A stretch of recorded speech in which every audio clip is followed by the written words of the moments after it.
So Colin, we finished the last episode talking about camp and about this sort of normality you were searching for. Did you find that normality? Spoiler alert, yes I did, but it was a bit of a journey to get there. And I remember walking into camp, and it was a very challenging environment. It was very focused on a lot of physical activities, which I'd never done. I'd skipped every PE session I'd ever been in at school. And the only thing I could really do was swimming. And actually I learned to swim over the course of that first camp. And it was the most sort of empowering sense to walk out of the camp at the end of the 3 weeks that I did that first year with my 10 metre swimming certificate, which is 15-year-old was like a major achievement. But the camp itself was easy, even though there was challenges within it. But it was when I got back home that all of a sudden all of the kind of guardrails that you have around you are removed. Give me some examples of those things. So on camp, everything that you eat is controlled. You don't have that freedom. You're doing 5 activity sessions a day, sports that you've never even dreamed of in some cases. Back home, the TV's there, the books are there, the food is there, and that wasn't an easy transition. And I think equally the like-minded people are not there. The coaches that are supportive are not there. People helping you with your food is not there. All of those dimensions are key too. And my mum was very supportive, but I just didn't have that whole network around me as what I had on camp. And me and my mum ended up having arguments, but why are you eating this or why are you eating that? How were they? Quite stressful at times. She accused me of pissing the whole opportunity up the wall. And that was a bit of a turning point for me, because that kind of got me into thinking, I need to take some personal responsibility and actually use some of the tools that I've been given. And did it empower you, or did it sort of unsettle you? Because your mum was such a powerful force in your life, and a very positive force in your life. A bit of both. Right. A bit of both, I think. But ultimately, it was probably more empowering than it was negative. Mm-hmm. And I know that's not the case for everybody, but certainly the argument that we had and the way that she approached it with kind of tough love was really, really useful for me, and kind of started me on that journey of getting that support, and from her, and asking her and my dad for things that I needed, getting signed up to go into the gym as like 15-year-old and asking for some help from one of my PE teachers actually. And that led to some great success, and I lost a lot of weight, and I came back to the camp for a couple of years and actually helping and teaching on the camp for 2 years, which was... you were a fantastic role model, which is why it was great to have you back. So tell me post-camp, give me the sort of flavour of post-camp, your life, what that was like. After camp, I went to uni, and life is very, very challenging when you're in uni for the first time, and it kind of pushed me back into that mentality of being that sad, lonely loser. I felt isolated a bit again. I started eating again for comfort, going out, drinking, doing stuff, having a kebab after you've had 10 pints and that type of thing. And it just it spiraled from there, I think, and I kind of lost a little bit of control of my weight. But you seem to me at that stage in your life, sort of, you were coming out of yourself and being a lot more positive. You were a sort of, about town, partying. What was going on? I felt like I was really happy at that point in my life, but I wasn't self-aware enough, right, to know what I needed to do to control ultimately what's a disease. Yeah. So tell me, move on a bit into your 20s now. Tell me about your 20s. Yeah, so I came out as gay in my early 20s, and I kind of had periods in my life where I was able to control my weight. Throughout my 20s, I've got a really good career in the railway industry. There were some jobs that I had that were quite physical. I was a station manager running around King's Cross Station, which keeps you pretty active. But some of the stresses of work, the stresses of life, coming to terms with telling people that you're gay, for example, it just it sent me back towards food. Cole, throughout that, you're talking about your sort of late teens, early 20s. Tell me about your weight fluctuating. Where was it going? You sort of talked about it up and down, but what does that mean? So I probably got down to about 22, 23 stone, and then went up to about 40, 42 stone throughout the course of that 10-year period of my life. So there was high highs and there was low lows in that. Yeah. And there was certain times when I felt invincible and I could control everything and I could control all the variables around me, and there was times when I couldn't. What was going on at those two stages? I probably wouldn't be sat here now if I could answer that question. Okay. And that's probably not the answer that our listeners want to hear, but there's a lot of complexity behind that question that, if I could answer, would make things a lot easier for me. But and I think it's about having that understanding, and that I feel like I do now, of understanding obesity as a disease. Yeah. That is just sometimes feels uncontrollable as you're living in it. Yeah. As you're sat there having lost my mum or being stressed at work, and the only thing that I have to go to is food, that's what I wasn't able to control. That's what I couldn't get my head around. And well, it's the thing that most people can't get their head around, isn't it? Yeah. And what do you do? What's going on in your head at those moments? When you're binging? Yeah. That food is a comfort. You just lose yourself in it. Able to just sit there and go through a Domino's pizza or 2 packs of Pringles or whatever the food of choice happens to be, it's just comfort. It's no different, I guess, and I can't directly relate to it, but it's no different to somebody finding, comfort in a glass of wine at the end of a stressful Friday, or having a cigarette at the end of a busy period in their life. That type of release was what I would get from food. And how the world demonizes that way, how does that impact? I mean, I've always felt like an outsider my whole life. Mm-hmm. Even at points when I haven't been, I've always felt different. And it's very rare that, until the last few years, that I've really been able to connect with people that understood what that relationship with food was like. And so that's brilliant, because you're bringing us up to date, aren't you? And that's really what I want to focus in on in the next part of this. I mean, sadly, throughout dealing with the grief from my mum and my dad, I ended up at 56 stone. Wow. So, Cole, you've reached this point, 56 stone.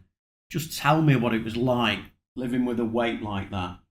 That crept up over a number of years, and I ended up living like that for probably about 5 years of my life. It was devastating.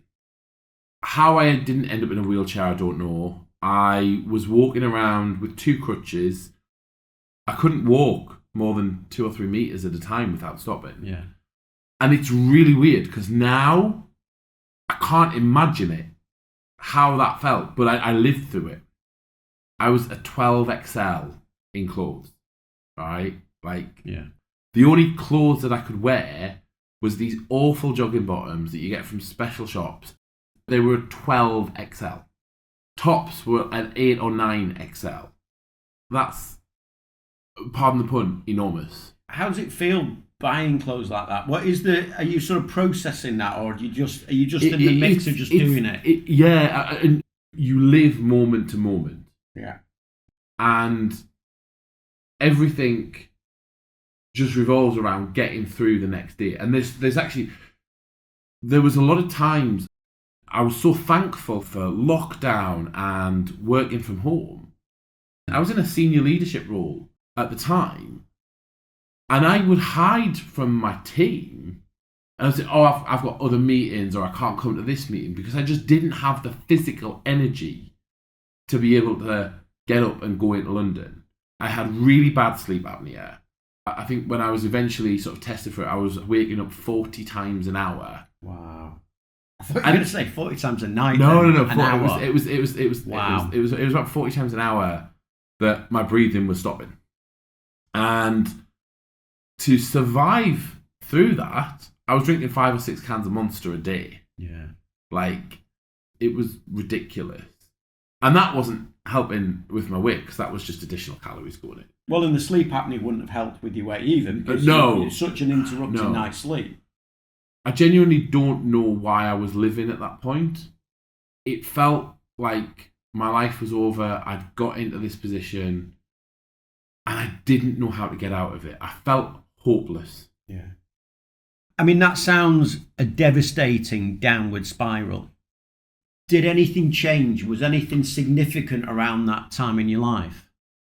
As everybody knows, I love travelling, and one of my bucket list things that I've always wanted to do is US 101. So kind of flying into Washington, sort of Seattle, all the way down the California coast. And I'd had a really bad year. Things hadn't gone to plan. And I plucked up enough courage to do this trip. And I was taking a friend with me. Now, as somebody that loves flying and loves airports, I'm a bit of a plane geek. Walking around Heathrow on 2 crutches when you're 56 stone is just, it's impossible. Mm. I've had to get assistance and get a wheelchair to take me to the gate. The guy who was pushing the wheelchair refused to push the wheelchair because I was too big. My friend then had to push it, which, considering he'd never pushed a wheelchair in his life, made for an interesting trip around Terminal 3 in Heathrow as he crashes me into every wall. I'm feeling like a complete freak at this point. And we get to the gate, and I said to him, I said, like, Lee, I'll go back on my crutches and I'll walk down the jet bridge, the gangway onto the plane, because you can't push it down there, it's quite steep. And this was December time, the ground was really slippy, I'm hobbling my way down, out of breath, and my crutch slipped from underneath me, and I just slid forward. I hit all my nose and mouth on the step of the plane. My immediate fear was just that I'm paralysed and I'm not going to be able to get up from this. Yeah. And how do I even begin at that weight to get up? Must have been terrifying. It was terrifying. Yeah. It was terrifying. And then I had the fear that they were going to offload me and they wouldn't let me travel. Part of me wanted them to do that to me, because I'm like, I didn't even know if I wanted to go on the trip at this point. Do you mean when you say you wanted them to offload you? What was it? Just that you had reached a point where you thought this is not a good idea? Yeah, right. And I genuinely was like, if something happens, I'm dead. Like, they're not going to be able to pick me up. Yeah. You know, if heaven forbid, if something happened with my health when I was out in America, it just all felt too much. And I was really lucky. There was a wheelchair on the jet bridge that I managed to kind of clamber my way back onto, and then get myself pulled up. And I was travelling in business class anyway. But even business class, those seats are not made for somebody who's 56 stone. Yeah. It was the most uncomfortable flight. I couldn't even get my legs up on the little leg rest that they have, because it wasn't big. And I'm not blaming the airlines in that. I was at such an extreme. It was awful. It was an awful experience. And it was that moment of, my life's over now. Where do I go from here? And the trip itself, as that it was this bucket list thing, and I'm being driven around Big Sur and all those kind of really iconic places, Monterey, down the California coast, that I've wanted to see for years. And we had to hire an SUV because I couldn't fit in a normal car. Yeah. Even getting in and out of the SUV was difficult enough, and I'd just sit there. Yeah. Did you feel like you weren't really experiencing the trip as you'd envisaged it? Yeah. I felt like I was a passenger in somebody else's journey at that point. Right. I didn't feel human. And then we got to Los Angeles, which is one of my favourite cities in the whole wide world. I love nothing more than being on Santa Monica Boulevard or in Beverly Hills sipping champagne and thinking I'm some big shot film producer. Hey, we can fantasize, right? We can tell our fantasies on this podcast. But I was so disconnected from it all. I didn't leave my hotel when we were in LA. It feels so painful that it is such an important part of your life is being disrupted in that way. It felt like the end of me. I came back home to Christmas, which I was spending on my own anyway for a number of reasons. But I landed back Christmas Eve. I had a recurrence of cellulitis in my right leg, which I've suffered quite a bit with because I suffer from lymphedema there. And I basically, over the course of Christmas Day, I just wanted to die. Right. I was in my flat on my own, and I didn't want to be there anymore. I mean, that whole trip to the US call sounds just devastating. So you've come back, it's Christmas time. I know you don't like Christmas, but you're going to tell me it's going to get better now. No, not really. It didn't. Oh, God. Christmas was awful. Getting to the new year, because the cellulitis had set in so bad and they were really concerned about it, they sent me for a scan to a specialist in North London that deals in kind of like nuclear medicine. So I'm sent there. I'm having to pay for train tickets. I'm having to pay for hotels and stuff, things to be able to go down. And I get there. There were some really helpful people in the hospital. There were some really unhelpful people. And the radiologist that was to do my scan asked me what I weigh. And I said 56 stone, 355 kilos. She was really nice and she wasn't judgmental, but I saw her going and conferring with her colleague, and you know that something isn't right. You feel so deeply embarrassed by it. And she comes back, the machine that they used wasn't going to support my weight, they couldn't do it. Which is so frustrating to me because the medical records will have absolutely outlined what your weight was. So how does it not? How does the system not connect in that way? Yeah. The clinical staff were great. They were really friendly. They were really empathetic, but there was nothing that they could do. And it was a 3-week period combined. And I rang one of my closest friends. I was staying at a hotel in London that night, and I said, I need you to come and meet me at the hotel. Like, I feel like my life's over. And she shared a story with me about her brother who'd recently passed away, and he was quite a big guy. When he died in his flat, they'd have to get the fire service out to actually take the window out and take bricks out of the wall to be able to lift the body out of his flat. God. And that was the turning point. So what went on in your head when you heard that? That's me. That's my future. That sounds devastating. I was actually hoping there was a positive bit to that story. Please tell me the next bit moves to be positive. So I went away from that and I reflected on it for a couple of days. My friend had said to me, I had really long hair at the time and it was really dirty and it was really scruffy. And that was just because it was physically hard to get in the shower. Yeah. And she said, you need to get your hair cut. And I did. And I got my hair cut and I put some dye in it. And I kind of made myself feel a little bit better. And I'm like, I keep doing the same thing over and over again. It was like being a kid again. It was like being back at that sort of fake Slimming World thing that me and my mum used to go to. And I kept trying to do that. I kept saying and convincing myself, oh, next Monday I'll start again, as you do. And like, I've tried this for so long, like I need to do something different. Yeah. And I'd heard about Ozempic and Wegovy, and they were really, really popular, and the Kardashians were using them, and that expert medical advice. Yeah, that expert medical advice that is Kim Kardashian.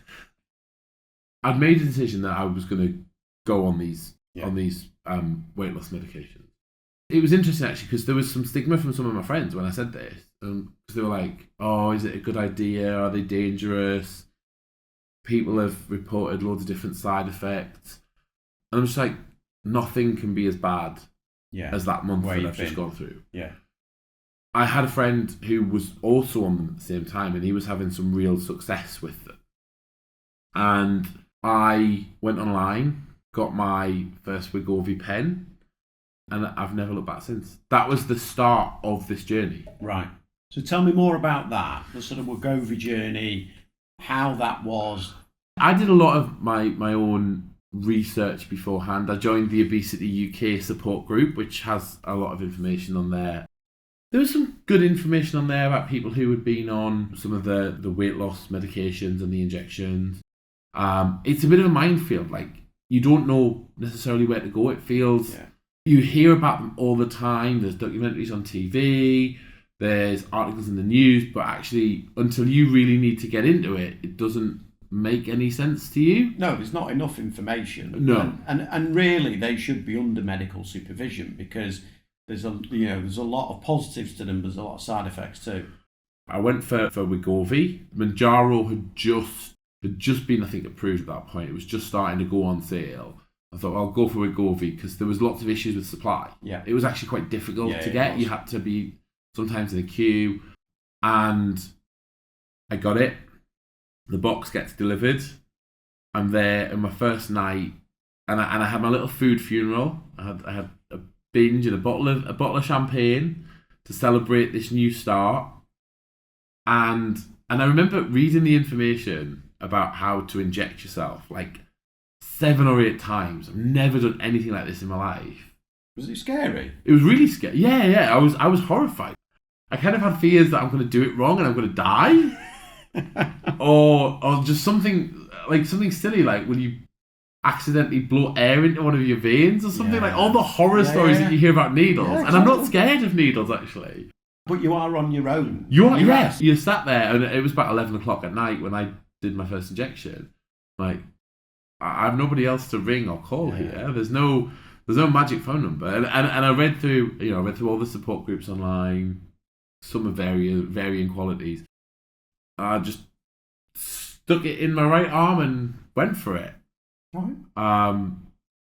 And then everything changed from there. So talk to me about what changed. Tell me about the journey, next steps on the journey. When people say that things are like a miracle cure, I'm never a believer in it. I'm always really, really skeptical.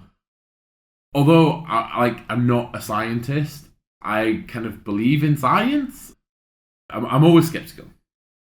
There's been a lot of talk on social media, and if you watch TikTok or Instagram, about food noise. Mm-hmm. I woke up on the Friday morning, all of that food noise was gone. Really? It was overnight. Wow. How long had you heard that food noise for? Your whole life? 38 years of my life. Okay. Wow.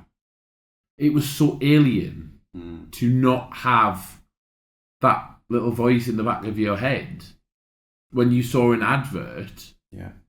Thinking immediately that's the food that I want, and I'm now fixated on it, and I have to go and have it. Right?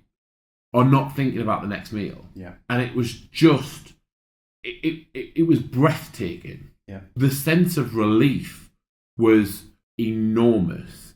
I'm very strict with tracking my calories, and I have been for a long, long time, through good times with my weight and bad times with my weight. And I remember that weekend, I think I probably had less than 400 or 500 calories a day. Right.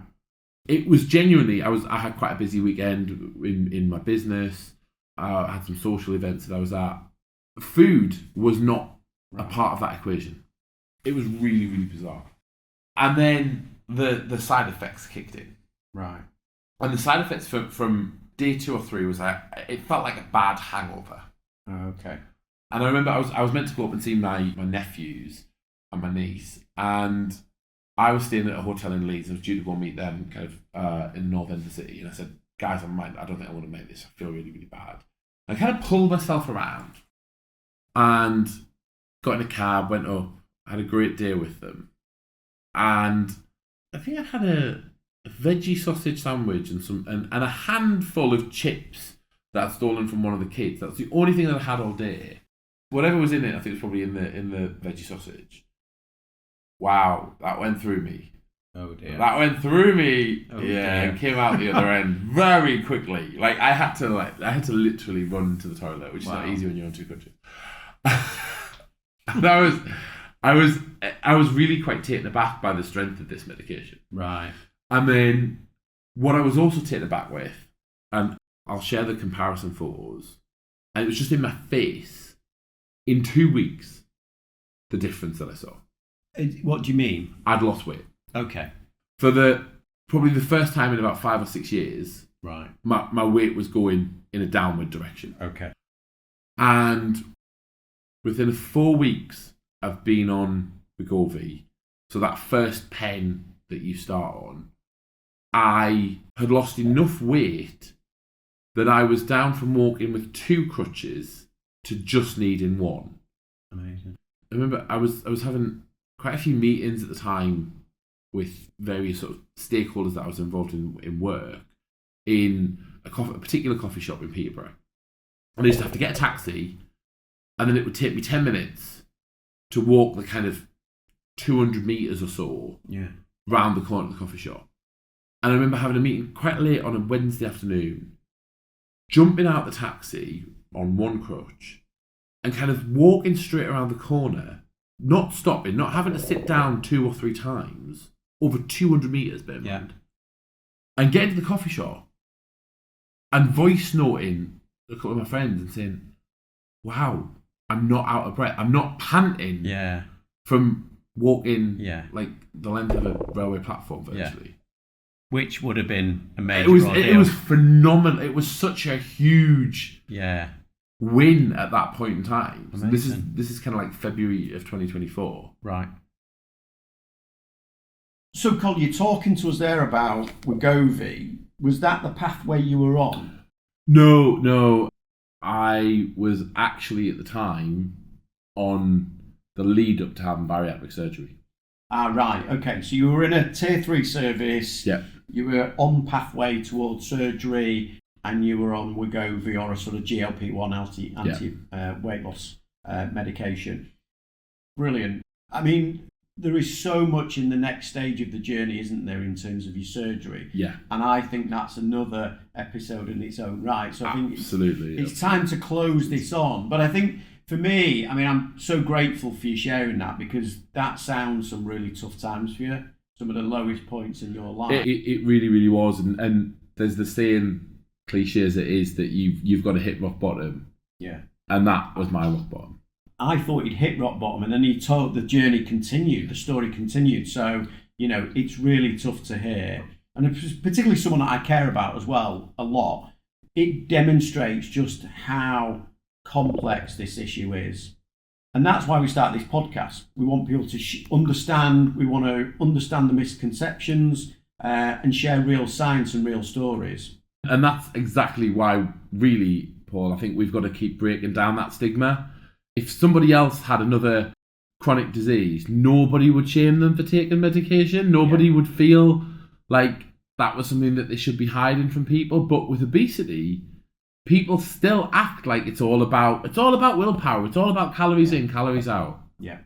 Which I've spent a long time fighting, and I know you've spent a long time experiencing. So that's why we're doing this, because we want people to hear. And if today's episode resonated with you, please share it wherever you get your podcasts from, and on across all of our Obesity UK social media. Please, let's keep this conversation going. So, thanks for listening. We'll see you next time on the PC Podcast Obesity on Air.